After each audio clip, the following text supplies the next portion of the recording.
It began as the families wished, in peace and with dignity. The bodies of the 3 IRA volunteers were taken from their homes draped in the Irish tricolour and followed by a growing procession of mourners as they moved through West Belfast. The Provisionals had decided at the highest level there were to be no paramilitary trappings today, no traditional volleys of shots over the coffins.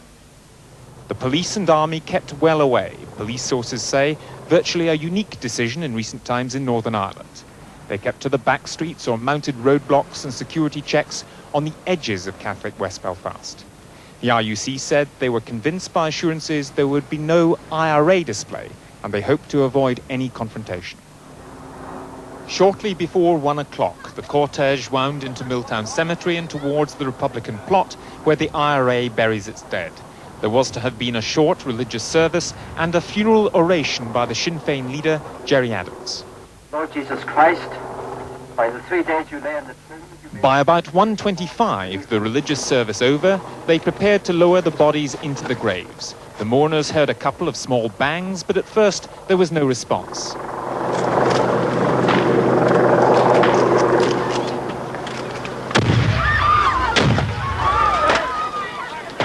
The explosions came without warning.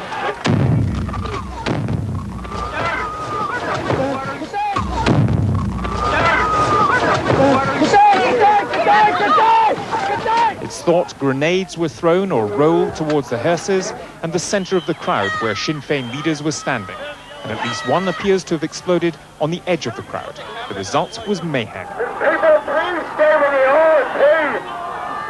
Can we have quiet, please? An eyewitness takes up the story. Everybody shouted to hit the deck, and everybody did, and there was a certain amount of pandemonium, and I immediately went to the assistance of a young woman who was quite severely injured about the side of the head or neck and was in a mass of blood, and I believe she was also injured somewhere about the shoulder or the side. And that's how you came to be covered? Well, I also helped a man then who was injured in the leg and was bleeding profusely. I would make a very earnest appeal to young people, especially in West Belfast, to remain calm. There is another volunteer to be buried tomorrow, and to resist from falling into the trap being set by the provocative actions both of the people involved in this today and I presume later on this evening by the RUC and the British Army. Eyewitness and Sinn Féin councillor Paul Corrigan said the killings were without precedent. Even in this country and even in Northern Ireland, where there's tribal feuds, in life at least, people are allowed to bury their dead in peace and in dignity. And today's funeral cortege had been a very, very dignified one in the absence of British forces. And it's sad and sickening to think that the loyalists should have stepped in when the RUC and the British Army decided to pull out. Earlier this month, at another IRA funeral in Crossmaglen, a massive police presence tried to prevent a paramilitary display. The resulting scenes proved how difficult it is to strike the correct balance in Northern Ireland. Roundly criticised even by moderate nationalists for their actions then, today the police chose the opposite route. In a statement, the RUC said it kept a low profile because the Roman Catholic Church had confidently expressed its belief that no illegality would occur. And SDLP politicians, having castigated the RUC for their presence at previous funerals, made strong representations to the police to change their stance on this occasion. Tonight, moderate nationalists said it was still a good idea for the police to stay away from such funerals. And I think in the way they handled the funeral, they demonstrated a considerable amount of sensitivity and flexibility. However, the whole of West Belfast was sealed off with road checks. And I must say, I would ask how this sort of attack could happen, given the fact that there were road checks at all entrances and exits to West Belfast.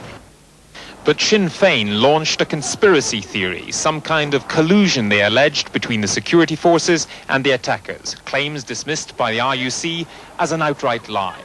Those who engaged in that attack must have had pre-notice that there wasn't going to be the usual British Army RUC presence. In my view, the unity of the families, public opinion facing down the British Crown Forces forced the Thatcher government to concede that they should not be at our funerals. No one else knew that. But it appears Republicans have tonight captured two essential pieces of police evidence. They have the gunman's gloves, which they're refusing to give to the RUC, and it's believed they may also have the attacker's gun. Within a few hours of the attacks, youths in Catholic areas began to show their anger in its traditional form, hijacking cars, burning buses. As the news of the deaths began to sink in, local Catholic priests tried to heal the wounds but reflected the emotions of their community. Very deep sadness and very depressed,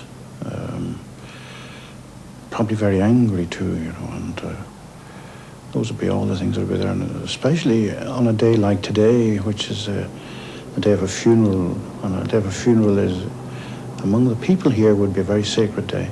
That's why so many go to it. It's a sacred day, and for this sort of thing to happen in the middle of that, in the middle of the families, in the middle of bodies being put into the grave, this is probably one of the most dastardly acts could have happened. Can I just say this, that at a time of emotion, there obviously is this moment when, for some people, there will be the thought of revenge and retaliation. If that happens, this mad and awful cycle of killing and murder and violence will go on. Later tonight, the hijackings and burnings continued. No authenticated paramilitary group has claimed responsibility for the shooting and grenade attack, and the largest loyalist paramilitary, the UDA, has said they were definitely not responsible. Two men are now helping police with their inquiries.